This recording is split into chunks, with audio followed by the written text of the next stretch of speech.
Hello. Today I'm going to show everybody how to, one, remove the background from a image to turn it into a PNG, and two, how to add a white stroke or a white line around the outside of the image so that you can then go and cut it as a sticker. So to start with, I'm just going to use this image as an example for removing the background.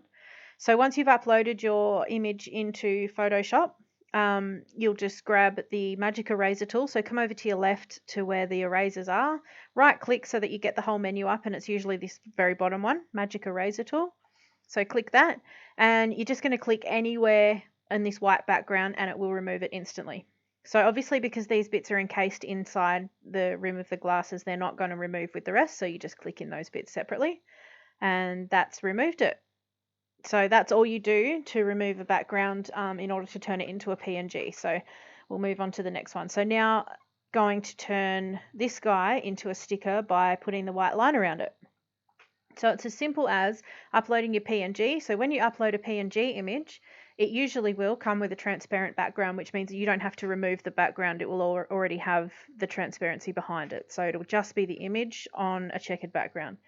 That's how you know you don't need to remove it. So all you'll do then is go down here to Effects, and you're going to select Stroke.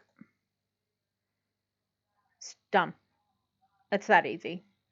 So if you wanted to adjust the width of that line, that white line, I'll just change the color so that you can see it easier.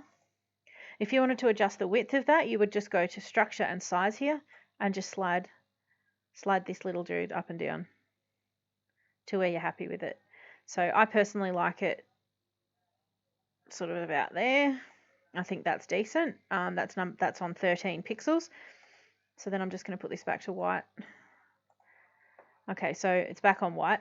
One thing I will mention, just going to zoom in a little bit so I can show you.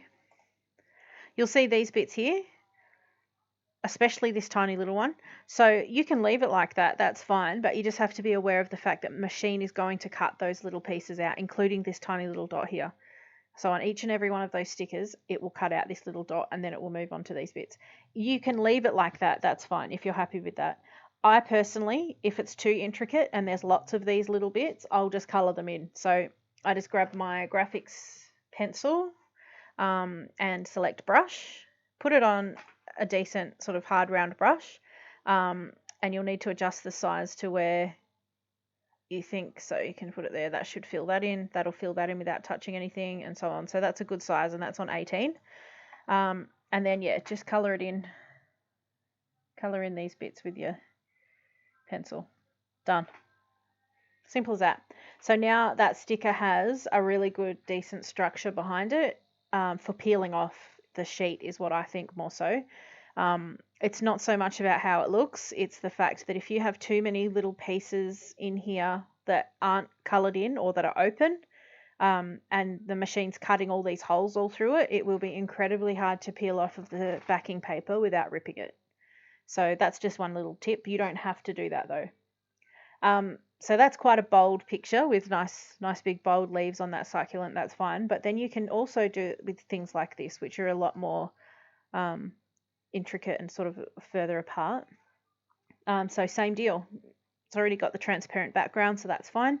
Just go down here to Effects, Stroke, and usually if you're still in here, it will do the same number of pixels that it did on your last one.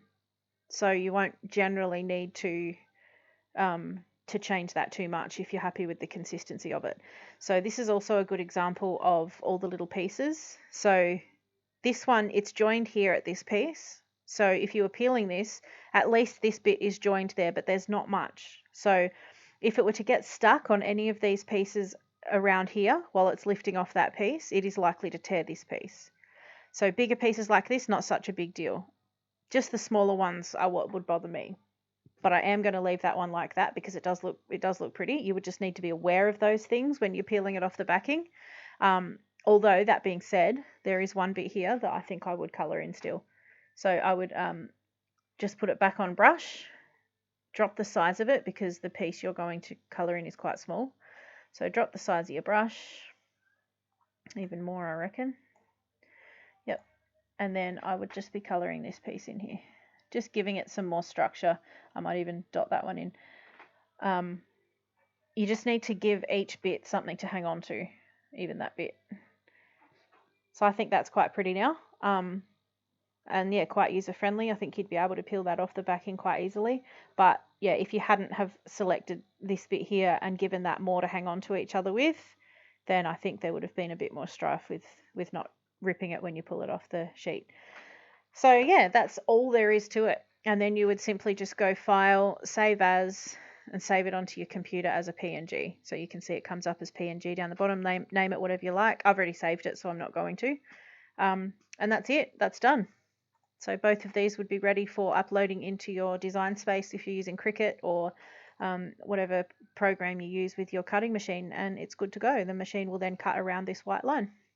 So yeah, I hope that's been helpful for everybody. That's my absolute one and only go-to for putting the white line around. Once I've designed it somewhere else, whether it be Sketchbook or on my husband's iPad or whatever, I put it straight into Photoshop and do this. And yeah, so from designing through to cutting machine, I can have it all done in one night. It's really, really easy doing it this way. So yeah, hopefully that's been helpful to you. And if you've got any other questions, just shove them in the comments. Otherwise, yeah, feel free to check out my Instagram, my Etsy for these stickers have not been uploaded yet, but they will be shortly. I do have a lot of others on there. So yeah, go and have a look. Thanks everyone.